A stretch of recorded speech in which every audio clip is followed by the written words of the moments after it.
ABP news पर हाजिर हूं मैं रुमाना इसार खान। देश का पॉलिटिकल शो जिसका समय है 12 से 2 आप देख रहे हैं। सबसे पहले आपका परिचय कराते हैं खास मेहमानों का पैनल जो स्टूडियो में इस वक्त हमारे साथ मौजूद है। आप देख सकते हैं हमारे साथ रामकृपाल जी वरिष्ठ पत्रकार, राकेश शुक्ला जी वरिष्ठ पत्रकार, विनोद अग्निहोत्री जी वरिष्ठ पत्रकार और दिबांग वरिष्ठ पत्रकार जुड़ गए हैं। पॉलिटिकल शो में आज सबसे पहले बात मध्य प्रदेश की सियासत की करेंगे, जहां विधानसभा चुनाव के लिए आज नामांकन का आखिरी दिन और इसी से जुड़ी बड़ी खबर पहले आपको बता देते हैं। अब से कुछ ही देर में शिवराज सिंह चौहान नामांकन दाखिल करेंगे। बुधनी सीट से नामांकन भरेंगे शिवराज सिंह चौहान। कांग्रेस ने विक्रम मस्ताल को उतारा है शिवराज सिंह चौहान के सामने इस मुकाबले को दिलचस्प बनाने के लिए। हालांकि आप जानते हैं बुधनी वो सीट जहां से 5 बार जीत दर्ज की हुई है शिवराज सिंह चौहान ने। ये छठा मौका है जब शिवराज सिंह चौहान चुनाव मैदान में एक बार फिर से इसी बुधनी सीट से ताल ठोक रहे हैं। और ये जो यहां चुनावी लड़ाई है ये और दिलचस्प हो जाती है जिस तरीके से समाजवादी पार्टी की तरफ से यहां पर मिर्ची बाबा को टिकट दे दिया गया है शिवराज सिंह चौहान के सामने। तो कुल मिलाकर लड़ाई बेहद दिलचस्प होती हुई बुधनी सीट से नामांकन आज दाखिल करेंगे शिवराज सिंह चौहान। कौन लड़ेगा? अरे जोर से बताओ, चुनाव कौन लड़ेगा? आज से आप शिवराज, मेरे भाई भी शिवराज, मेरे भांजे भी शिवराज है, मेरी बहनें भी शिवराज है, आप सब शिवराज है। मैं आपको आज वचन देके जा रहा हूं कि मैं इतनी मेहनत करूंगा कि मध्य प्रदेश में फिर से भारतीय जनता पार्टी की सरकार लेके आऊंगा। जहां भी जाता हूं देखता हूं नौजवान बिना काम के, देखता हूं किसान बिना दाम के। तो शिवराज जी आप किस काम के? ये आज मैं शिवराज सिंह जी से पूछता हूं। अब तो मध्य प्रदेश की जनता ने तय कर लिया है कि आपको विदा करेंगे। मंदिर और मस्जिद से जाके दूर नहीं होगी, दूर तो तब होगी जब यहाँ निवेश आए, जब यहाँ ऐसी योजनाएं आए जिसमें भ्रष्टाचार ना हो। एक सड़क की योजना आती है, कोई ट्रैक्टर चला लेता, बस चला लेता, पर सड़क अधूरी रह जाती है क्योंकि वो कमीशन देके वो पिट जाता है ठेकेदार। इसी पर चर्चा करेंगे। वोटिंग का काउंटडाउन कौन अप कौन डाउन, शुरुआत विनोद जी से करते हैं। विनोद जी, ये बुधनी जहां से आज नामांकन दाखिल करने वाले हैं, ये तो आसान सा समर यहां पर लग रहा है शिवराज सिंह चौहान के सामने। असली जो लड़ाई है वो मध्य प्रदेश में चुनाव जीत के लिए। देखिए, बुधनी मुझे लगता है शिवराज सिंह को कोई दिक्कत नहीं होनी चाहिए किसी तरह की। उनकी अपनी सीट है, जमीनी नेता हैं, घर घर गांव उनका कनेक्ट है। और विक्रम मस्ताल ठीक है, उन्होंने हनुमान जी की भूमिका निभाई एक टीवी सीरियल में, लेकिन राजनीति में कोई राजनीति में नहीं है। हालांकि कई बार राजनीति में बड़े चमत्कार भी हुए हैं, लेकिन मुझे लगता नहीं वैसा कोई चमत्कार यहाँ होगा। क्योंकि कुछ भी कहिए, शिवराज सिंह चौहान एक जमीन के नेता है और उन्होंने लगभग 17-18 साल मध्य प्रदेश में मुख्यमंत्री रहे हैं।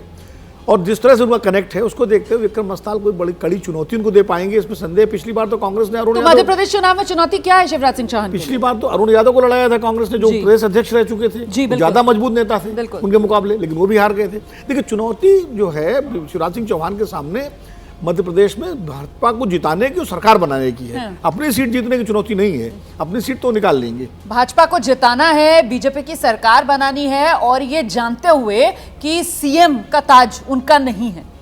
रामकृपाल जी, सबसे बड़ी मुश्किल 18 साल के बाद भी अगर वो ये कामयाब हो जाते हैं बचाने में तो बहुत बड़ी उपलब्धि है, जिससे कि सारा का सारा ये लग रहा है कि बीजेपी संकट में है मध्य प्रदेश में।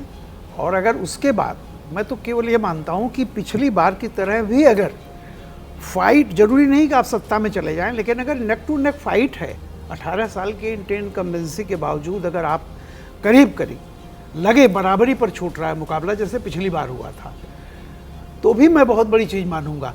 सवाल इस बात का है कि अंतर कितना रहता है, यानी कांग्रेस और बीजेपी में जो सीटों का फासला कितना होता है ये देखा। राकेश शुक्ला जी, स्ट्रेंथ आपको क्या लगती है? 2 स्ट्रेंथ और 2 कमजोरी शिवराज सिंह चौहान की। देखिए, शिवराज सिंह चौहान की जो मजबूती है वो शिवराज सिंह चौहान है, और शिवराज सिंह चौहान की कमजोरी भी शिवराज सिंह चौहान। कारण ये है कि 15 साल मुख्यमंत्री रहते हुए शिवराज सिंह चौहान ने जो एक अपना छवि तैयार किया मध्य प्रदेश के अंदर, वो इस 3 साल में उनको कमज़ोर कर दिया।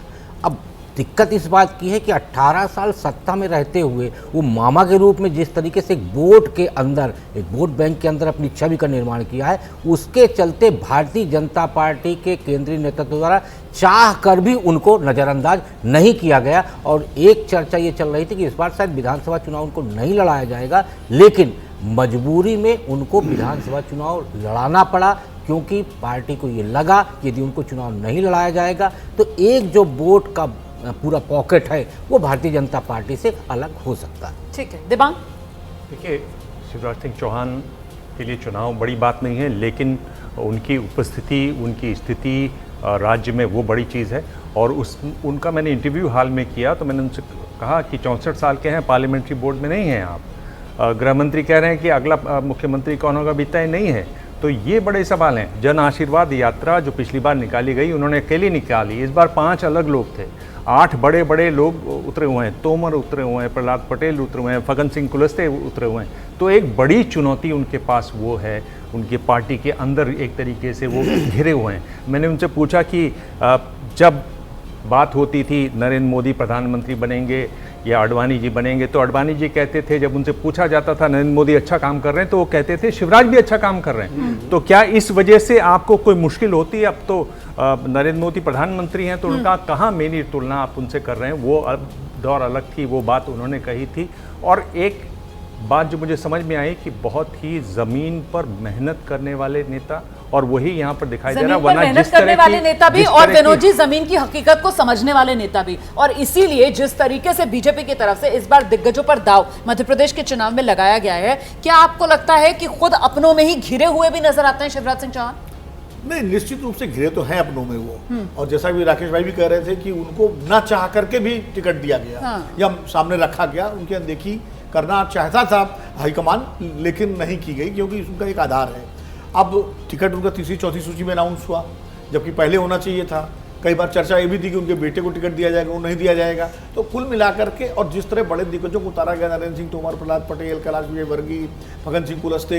और फग्गन सिंह कुलस्ते का एक इंटरव्यू दिया उन्होंने, हमारे ही संवाददाता को दिया, कहा कि मुख्यमंत्री तो मैं बनना चाहता हूँ, प्रदेश जनता चाहती है आदिवासी मुख्यमंत्री बने, लेकिन फैसला आलाकमान करेगा, हाईकमान करेगा। तो जो लड़ रहे हैं दिग्गज, उनके मन में मुख्यमंत्री पद का सपना है। तो इसलिए शिवराज सिंह चौहान उन सारे दिग्गजों के बीच में वो भी फर्स्ट अमंग द इक्वल हो गए हैं अकेले।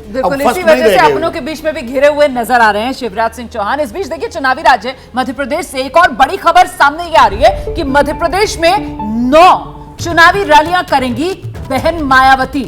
6 नवंबर से मध्य प्रदेश में मायावती की रैलियों का सिलसिला शुरू होगा और इसमें छतरपुर, सतना, रीवा में मायावती की ये रैलियां हैं। दतिया, मुरैना, भिंड में भी मायावती रैली करेंगी। तो बेहद महत्वपूर्ण हो जाता है जिस तरीके से एक्टिव मायावती मध्य प्रदेश विधानसभा चुनाव में हो रही। और सिर्फ मायावती ही नहीं, अखिलेश यादव भी कुछ सीटों पर पूरी ताकत से चुनाव मैदान में उतरे हैं। और जिस बुधनी सीट पर मुख्यमंत्री शिवराज सिंह चौहान के सामने कांग्रेस ने विक्रम बस्ताल को उतारा है, वहीं से अखिलेश ने मिर्ची बाबा को भी टिकट दे दिया है। तो ऐसे में सवाल आपके सामने लेकर आते हैं, अखिलेश मायावती का जोर, कांग्रेस की मुसीबत घनघोर, ये सवाल बड़ा हो जाता है। क्या लगता है आपको रामकृपाल जी? खासतौर से ये बघेलखंड वाला इलाका है जहां पर पूरा जोर लगा रही हैं मायावती भी, अखिलेश यादव भी। तो यहां अगर ये ताकत लगाएंगे तो कांग्रेस की मुसीबत बढ़ाएंगे। देखिए, मेरा यही कहना है कि ये मायावती और अखिलेश दोनों जानते हैं कि बहुत ज़्यादा सीटें उनको नहीं मिलने वाली हैं। ठीक है। लेकिन निश्चित रूप से कि अगर मैं कह रहा हूँ कि मायावती जी, मान लीजिए कुछ हजार वोट भी अगर उनके, चूँकि ये जो इलाका है वहाँ पे मायावती जी का पहले से भी थोड़ा बहुत प्रभाव तो है ही है, और जितनी बार देखिए तो उनको वोट मिलता है। तो अगर मायावती, एसपी और बीएसपी मिल करके जो भी वोट काटेंगे, तो मुझे अब ये एग्जैक्टली तो मैं नहीं कह सकता हूँ कि सारा का सारा वो कांग्रेस का ही वोट होगा, लेकिन निश्चित तौर पर जब एक तीसरी वोट कटवा पार्टी या चौथी वोट कटवा पार्टी होती है, तो फिर दोनों पार्टियों के लिए, जो मेन पार्टी है उनके लिए संकट होता है। ठीक है। निश्चित तौर पर ये कांग्रेस के लिए को जोड़ना चाहते हैं। जी, देखिए, अगर आप देखें तो पिछले चुनाव में मैयर की जो सीट थी, कांग्रेस 3000 वोट से हारी, समाजवादी पार्टी 11000 वोट वहां लेकर आई। 6 सीटें ऐसी हैं जहां कांग्रेस बहुत कम अंतर से हारी, तालमेल होती तो बात बन जाती। अगर आप देखें तो 9 सीटें जो कांग्रेस जीती, उनमें अंतर 5000 से कम का है। यानी अगर वहां पर थोड़ा भी डामाडोल हुई स्थिति तो आप जीत सकते। 43 उम्मीदवारों की घोषणा समाजवादी पार्टी ने वहाँ पर कर दी है। बड़ा सवाल ये है कि अगर आप 24 की बात कर रहे हैं, आप बात कर रहे हैं हम एक बड़ा गठबंधन बना रहे हैं, उसमें हम संदेश देना चाहते हैं लोगों की हम सब एक साथ हैं और ये जो भाजपा है उसको हमें हटा के कूड़ेदान में फेंकना है। फिर आप जब चुनाव लड़ते हैं, दिल आपका इतना छोटा है कि आप बातचीत करने के बावजूद आप उनके उम्मीदवारों को रात के 1-1 बजे तक इंतजार करवाते हैं। तो इस तरीके से अगर आप चलते हैं तो एक विपक्ष के पास कहने को हो जाता है कि आप तो एक हैं ही नहीं, दूसरा आपके अपने लोग वहां लड़ते हुए दिखाई देते हैं। अगर आपके अपने सहयोगी लड़ते दिखाई देते हैं तो आप कैसे यहाँ पर कर रहे राकेश शुक्ला जी, जो जनता है उसके लिए भी भरोसा करना मुश्किल होगा ना कि आप 3 महीने पहले तो सब एक दूसरे के साथ गुत्थम गुत्था हो रहे हैं और 24 चुनाव में अचानक से आप कहते हैं नहीं हम सब तो एक हैं और दरअसल हटाना तो हमें बीजेपी को है सत्ता से, तो जनता आप पर भरोसा क्यों करेगी? निश्चित तौर पे सबसे बड़ी चीज़ ये है कि जो आपका विपक्ष का गठबंधन है उस गठबंधन को विश्वास अर्जित करना पड़ेगा। जिस तरीके से नरेंद्र मोदी देश में एक विश्वसनीय चेहरा बने हैं, उन्होंने भारतीय जनता पार्टी को एक विश्वसनीय पार्टी के रूप में स्थापित किया है, उसी तरह से विपक्ष को भी अपने गठबंधन को विश्वसनीय रूप में साबित करना पड़ेगा और एक चेहरा गठबंधन के बीच से एक चेहरा निकाल के सामने रखना पड़ेगा जिस पे जनता विश्वास कर सके। तब आप 24 के चुनाव में बेहतर तरीके से लड़ाई लड़ पाएंगे और चुनौती बन पाएंगे। अन्यथा जिस तरीके की परिस्थितियां हैं उस परिस्थिति में मुझे नहीं लगता कि 2024 में विपक्ष किसी तरह की चुनौती बन। बड़ी बात आप कह रहे हैं सर, आ रही हूँ 1 मिनट विनोद जी, लेकिन सवाल ये कि वो बघेलखंड वाला इलाका जिसकी हम पहले बात कर रहे थे, जहां पर पूरा जोर बीएसपी समाजवादी पार्टी की तरफ से लगाया जाएगा और ये जो बघेलखंड वाला इलाका है पारंपरिक तौर पर ये इलाका बीजेपी को फायदा पहुंचाता आता है, तो ऐसे में आपको क्या लगता है सर, क्योंकि लड़ाई यहां पर काटेगी तो फिर फायदा नुकसान के लिहाज से कौन? देखिए मेरा मानना है कि निश्चित रूप से देखिए बीएसपी को तो इंडिया गठबंधन से बाहर है, ठीक है, तो जहां तक एकता वाली बात है उसके लड़ने न लड़ने कोई फर्क नहीं पड़ता, लेकिन समाजवादी पार्टी के लड़ने का फर्क पड़ता है, जैसे दिबांग ने भी कहा, राकेश भाई ने भी कहा, और सबसे बड़ा फर्क पड़ेगा जो कार्यकर्ता अभी एक दूसरे के खिलाफ रहेंगे लोकसभा चुनाव में एक दूसरे के साथ कैसे आएंगे, उनके अंदर जो मतभेद और आपस में दुश्मनियां तक हो जाती हैं, गोलियां चल जाती हैं भाई चुनाव में।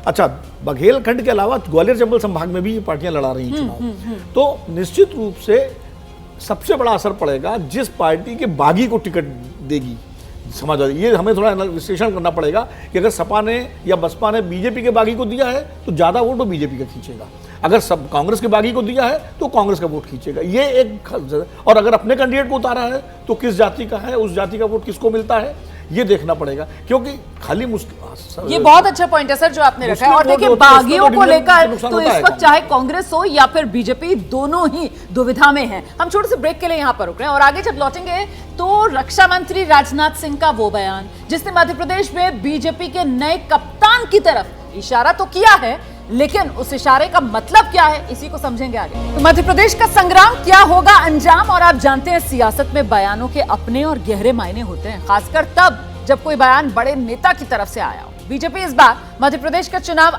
सामूहिक नेतृत्व में लड़ रही है, किसी का चेहरा आगे नहीं किया गया है, कमल निशान जिस पर बीजेपी मध्य प्रदेश में चुनाव मैदान में है और कमल ही पहचान ये बीजेपी की तरफ से कहा जा रहा है। लेकिन बीजेपी के सामने बार बार सवाल ये है कि अगर मध्य प्रदेश की सत्ता मिल गई पार्टी को तो फिर चेहरा कौन, कप्तान कौन होगा? कल राजनाथ सिंह इंदौर में थे, यहां उन्होंने शिवराज सिंह चौहान की तुलना भारतीय क्रिकेट के पूर्व कप्तान महेंद्र सिंह धोनी से की और कैलाश विजयवर्गीय की तुलना हार्दिक पांड्या से की। राजनाथ सिंह ने कैसे कैलाश विजयवर्गीय की तारीफ की, जरा वो सुनिए पहले। कैलाश विजयवर्गीय जी को आप मुझसे अच्छी तरह जानते हैं, इतनी बात मैं दावे के साथ कह सकता हूं, चाहे और जो भी कहना हो कह लें, लेकिन हमारे कैलाश विजयवर्गीय की विश्वसनीयता के ऊपर कोई मां का लाल उंगली उठाकर आरोप नहीं लगा सकता। एक बार आप लोगों ने सुना होगा, कभी उन्होंने कह दिया कि जितना घास खिलाओगे उतना दौड़ूंगा। ये कैलाश यही बोल सकते हैं और कोई दूसरा नहीं बोल सकता। लेकिन मैं क्यों कह दिया इसे तो मैं नहीं जानता हूं, लेकिन इस सच्चाई को मैं कैलाश जी के बारे में जानता हूं कि कैलाश जी कभी चुनाव हारे नहीं। उसी कैलाश जी के लिए आज वोट मांगने आया। आप जानते हैं महेंद्र सिंह धोनी टीम इंडिया के सफलतम कप्तान रहे हैं, लेकिन अब वो क्रिकेट से संन्यास ले चुके हैं और ऐसे में शिवराज सिंह चौहान की तुलना महेंद्र सिंह धोनी से करना इशारा क्या है? और साथ ही हार्दिक पांड्या जो टीम इंडिया के उभरते हुए खिलाड़ी हैं, T20 फॉर्मेट में टीम इंडिया के कप्तान हैं, और इनसे कैलाश विजयवर्गीय की तुलना की गई। ऐसे में इस बयान के मायने अहम हो जाते हैं और मायने निकाले जा रहे हैं। इसी को लेकर अब सवाल है, सीएम के चेहरे पर घमासान, कौन होगा एमपी का कप्तान? तो वोटिंग का काउंटडाउन शुरू हो रहा है। कौन अप कौन डाउन, ये सवाल है। और खासतौर से मध्य प्रदेश के सियासी संग्राम में सीएम के चेहरे पर जब घमासान है तो कौन होगा मध्य प्रदेश का कप्तान? ये सवाल और दिलचस्प हो गया है जिस तरीके से राजनाथ सिंह सामने आते हैं और तुलना शिवराज सिंह चौहान की महेंद्र सिंह धोनी से और कैलाश विजयवर्गीय की हार्दिक पांड्या से। आप क्या समझ रहे हैं विनोद जी इस तुलना से? देखिए, पहली बात तो शिवराज सिंह की अगर महेंद्र सिंह धोनी से तुलना कर दी गई राजधानी, तो इसका मतलब कि अब शिवराज सिंह का युग समाप्त हो गया मध्य प्रदेश की राजनीति में। धोनी संन्यास ले चुके हैं, मतलब शिवराज जी भी संन्यास की ओर। अगर रोहित शर्मा से करते तो समझ में आता कि हाँ भाई वो कप्तान है। दूसरा ये है कि ये सब चुनावी वो है, ऑप्टिक्स है। चुनाव में जब जिस नेता के समर्थन में आप जाते हैं, बड़े नेता, तो उसको कोई धोनी बताएगा, कोई सचिन तेंदुलकर बताएगा, ये सब कहा जाता है। हो सकता है नरेंद्र सिंह तोमर के लिए वोट मांगने जाए तो उनको कुछ और बता देंगे। तो इसका कोई बहुत निहितार्थ नहीं निकालना चाहिए, क्योंकि फैसला जो होगा वो दिल्ली में प्रधानमंत्री नरेंद्र मोदी, गृह मंत्री अमित शाह के बीच में होगा और नड्डा जी उसमें अपने नहीं। आप जो बात कर रहे हैं, मुझे लगता है रामकृपाल जी को आना चाहिए। सर, ये भी बहुत दिलचस्प है कि वहां पर कैलाश विजयवर्गीय के प्रचार के लिए पहुंचे हुए थे और कैलाश विजयवर्गीय के लिए भी रोहित शर्मा का नाम नहीं लिया, मतलब उनके लिए भी हार्दिक पांड्या, तो संकेत उनके लिए भी है। देखिए, जैसा विनोद कह रहे थे जी, आप चुनाव के दौरान एक चीज आपने ध्यान दिया होगा कि जो भी पॉलिटिकल पर्सनालिटी होती है वो जहां जाती है उस जगह को सबसे अच्छा बताती है, ठीक है। चाहे स्टेट हो चाहे वो नेता हो। तो ये जो इस तरह की चीजें कही जाती हैं, इनके कोई निहितार्थ बहुत लंबे नहीं होते हैं। हाँ। लेकिन हाँ, जाहिर सी बात है कि धोनी कमेंट ये कह दिया कि धोनी तो रिटायर्ड हो गए हैं, ये भी 18 साल रहे हैं। लेकिन जो इन्होंने कहा, देखिए मैं मानता हूँ कि बीजेपी वही पार्टी है जैसे किसी ज़माने में कांग्रेस हुआ करती थी, जिसमें डेवलपमेंट नहीं होते थे, सिर्फ डिसीजंस होते थे।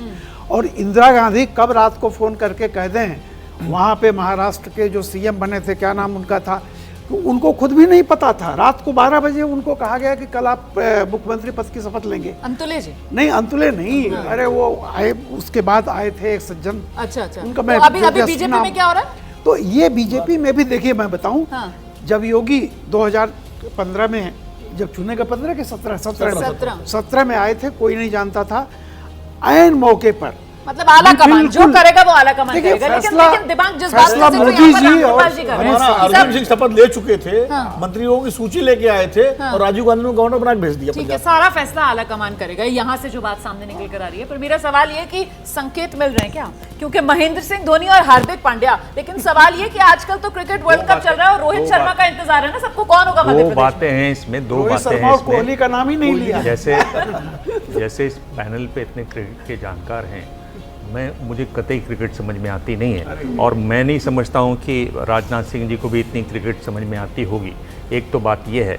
दूसरी बात, मुझे लगता है कि अगर इस तरह के संकेत देने भी हैं तो राजनाथ सिंह जी बड़े अच्छे नेता हैं, बड़े नेता हैं, वरिष्ठ नेता हैं, लेकिन इस तरह के संकेत उनसे नहीं दिलवाए जाएंगे। संकेत देने के लिए गृह मंत्री स्वयं हैं, जिन्होंने खुद कहा कि चुनाव के बाद तय होगा। तो इस तरह का संकेत ये बहुत बड़ा संकेत है। हाँ। और इसमें इस तरह के मैसेजिंग नहीं होगी मेरे ख्याल से बीजेपी में। अब वो फाइनर पॉइंट्स के धीरे से आप इशारा कर दीजिएगा, आप जो बात कह रहे हैं, मतलब ऐसे अगर कुछ होगा तो वो बात सीधी होगी। जो राजनाथ सिंह कह रहे हैं वो अपने मन से कह रहे हैं, लेकिन कमोबेश पार्टी का भाव भी यही है ना, आला कमान का भाव। निश्चित तौर पे राजनाथ जी को भी ये चीज स्पष्ट हो चुका है कि शिवराज सिंह चौहान जी अब मुख्यमंत्री नहीं बनेंगे। दौर गुजर गया। इसलिए वो इस बात को तो साफ तौर पे कह रहे हैं। लेकिन राजनाथ जी को ये नहीं पता कि अगला मुख्यमंत्री कौन होगा, इसलिए गोल मोल जलेबी की तरह वो कैलाश विजयवर्गीय का नाम ले रहे हैं। तो जो चीज स्पष्ट है, राजनाथ जी ने उसको स्पष्ट करके धोनी की तुलना दे दी। लेकिन जो चीज उनके पास भी स्पष्ट नहीं है, इसलिए वो उसको गोल गोल घुमा के बोले कैलाश जी भी हो सकते हैं। तो मध्य प्रदेश की राजनीति में कुछ भी कहना अभी किसी भी राष्ट्रीय नेता के लिए कठिन है, क्योंकि जैसा विनोद जी ने भी कहा कि जो भी तय होगा ऊपर से तय होगा, और ऊपर से क्या तय होगा ये ना राज्य के किसी को नहीं पता। किसी को नहीं पता, वो जब तय होगा तभी सामने निकल कर आएगी खबर। और आइए बात करते हैं छत्तीसगढ़ के चुनावी रण की। आज छत्तीसगढ़ विधानसभा चुनाव के दूसरे चरण के लिए नामांकन का आखिरी दिन है और इस आखिरी दिन छत्तीसगढ़ के सबसे बड़े नेता का नामांकन होना है। सही समझे आप? मैं मुख्यमंत्री भूपेश बघेल की बात कर रही हूं। नामांकन के लिए निकल गए मुख्यमंत्री भूपेश बघेल। तस्वीर देख रहे हैं आप। पत्नी ने सीएम भूपेश बघेल को तिलक लगाया। जो दुर्ग है वहां की पाटन सीट से प्रत्याशी हैं भूपेश बघेल। बीजेपी ने वहां से विजय बघेल को सीएम का मुकाबला करने के लिए चुनाव मैदान में उतारा है। तो छत्तीसगढ़ एक ऐसा राज्य जो 2018 में 15 साल के बाद कांग्रेस के हाथ में आया था और कांग्रेस इसे इस बार भी अपने हाथ में ही रखना चाहती है। और दूसरी तरफ बीजेपी जो हर हाल में कांग्रेस से यहां सत्ता छीनना चाहती है। छत्तीसगढ़ में कैसे बड़े नेताओं का जमावड़ा लगा हुआ है, कैसे एक दूसरे पर हमले हो रहे हैं, जरा वो सुनिए पहले। आप बताइए, चावल घोटाला किया कि नहीं किया बघेल ने? आप बताइए, कोयला घोटाला किया कि नहीं किया बघेल ने? आप बताइए, शराब घोटाला किया कि नहीं किया? आप बताइए, उन्होंने ये गोठान का घोटाला किया कि नहीं किया? ऐसे घोटालेबाज सरकार को रहने देना है क्या? रहने देना है क्या? ये घोटाले की सरकार को घर भेजना है कि नहीं भेजना है? इनको घर भेजो और इनको काम दो ताकि पंडरिया का विकास हो सके, इसकी आप चिंता कीजिए। अब मैंने 20 साल राजनीति में काट लिए हैं।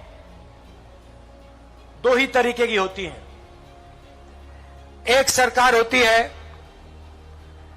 जो देश और प्रदेश के सबसे अमीर लोगों के लिए काम करती है, और दूसरी सरकार होती है जो देश या प्रदेश के किसानों, मजदूरों, छोटे व्यापारियों, युवाओं, बेरोजगार युवाओं के लिए काम करती है। और तीसरी सरकार होती नहीं। आपके पास, आपके सामने चुनाव है, आपने निर्णय लेना है। कमल का बटन दबाओगे, अदानी जी की सरकार बनेगी, एयरपोर्ट, पोर्ट सब उठा के ले जाएंगे, आपकी जमीन छीन के ले जाएंगे। तो नामांकन का रण आज किसका बनेगा समीकरण? भूपेश बघेल की ललकार, फिर एक बार कांग्रेस सरकार। तस्वीरें भी जरा दिखा देते हैं आपको किस तरीके से आज नामांकन भरने की आखिरी तिथि है। और ये तस्वीरें आपके सामने दुर्ग के पाटन से नामांकन दाखिल करने के लिए निकले हैं छत्तीसगढ़ के मुख्यमंत्री भूपेश बघेल को आप देख रहे हैं। कुछ देर पहले तस्वीरें हम आपको दिखा रहे थे। पत्नी ने बाकायदा उनका तिलक किया और ये जो तस्वीरें हैं वो अपना पर्चा भरने के बाद बाहर निकल रहे हैं दफ्तर से, उस समय की ये तस्वीरें आपके सामने हैं। तो पाटन में तो फाइट बघेल वर्सेस बघेल, लेकिन कुल मिलाकर अगर छत्तीसगढ़ की बात की जाए तो छत्तीसगढ़ में कांग्रेस मॉडल की काट लगता है बीजेपी ढूंढ पाई या नहीं? देखिए रोमाना जी, एक बात आपने जो कही थी शुरू में कि छत्तीसगढ़ जो है 18 इतने सालों के बाद मिला कांग्रेस को जी। कांग्रेस इसको खोना नहीं चाहेगी जी। हकीकत तो यह है कांग्रेस पूरे देश को खोना नहीं चाहती, लेकिन क्या करें। रही बात छत्तीसगढ़ की, तो निश्चित तौर पर बघेल ने वहाँ देखिए अपनी ऐसी इमेज बनाई है कि वो बीजेपी पर भारी पड़ते हुए दिख रहे हैं। और मैं इसको कांग्रेस पार्टी की बात नहीं करता हूँ। जैसे गहलोत, देखिए जैसे गहलोत ने अपना एक पोजीशन बनाई राजस्थान में, और अपने कमलनाथ ने वहाँ एक बनाई हुई है मध्य प्रदेश में, ऐसे ही इन दोनों से भी अगर मैं कहूँ आज की तारीख में नतीजा क्या होगा 3 दिसंबर को, इतवार को पता चलेगा, वो मैं नहीं कह सकता हूँ। लेकिन निश्चित तौर पर ये बघेल ने, कांग्रेस के जो हैं, इन्होंने जो वहाँ पे काम किए हैं उसकी बहुत तारीफ हो रही है। उसको कोई घोटाला वोटाला जैसे भी कर रहे थे, तो जो देखिए मीडिया के जो आता है, जो लोग वहाँ जाकर के देखते तो हैं, वही बघेल मॉडल है ना? एक कांग्रेस मॉडल की बजाय छत्तीसगढ़ में बघेल मॉडल है। जो छत्तीसगढ़ का जो सम्मान है ना, जिसको कहते हैं ना अस्मिता छत्तीसगढ़ की, बिल्कुल छत्तीसगढ़िया सबसे बढ़िया वाले। सबसे महत्वपूर्ण ये है कि भूपेश बघेल बहुत कुशल नेता हैं। वो वहाँ पे सत्ता, संगठन और मतदाता, ये तीनों को बहुत बेहतर तरीके से मैनेज करके चल रहे हैं। सत्ता में टी सिंहदेव के 2.5 साल के बाद पारी आने के बाद भी उन्होंने केंद्रीय नेतृत्व पे ऐसा दबाव बनाया कि वो परिवर्तन नहीं कर सके।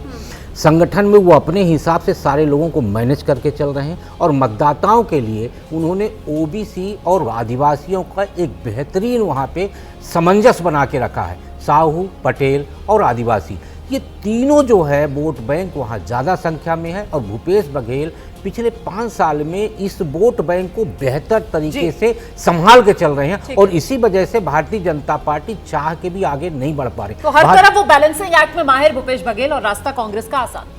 जी हाँ, देखिए भूपेश बघेल, मेरी उनसे कई बार बात हुई, कैरम बहुत अच्छा खेलते हैं और जो आधिकारिक उनका घर है मुख्यमंत्री का, वहाँ उनके परिवार का कोई नहीं रहता, उनका कि हम उनको यहाँ रखना ही नहीं है, यहाँ आने से गंदगी होती है। इस तरह से छवि उनकी बनी हुई है भूपेश बघेल की।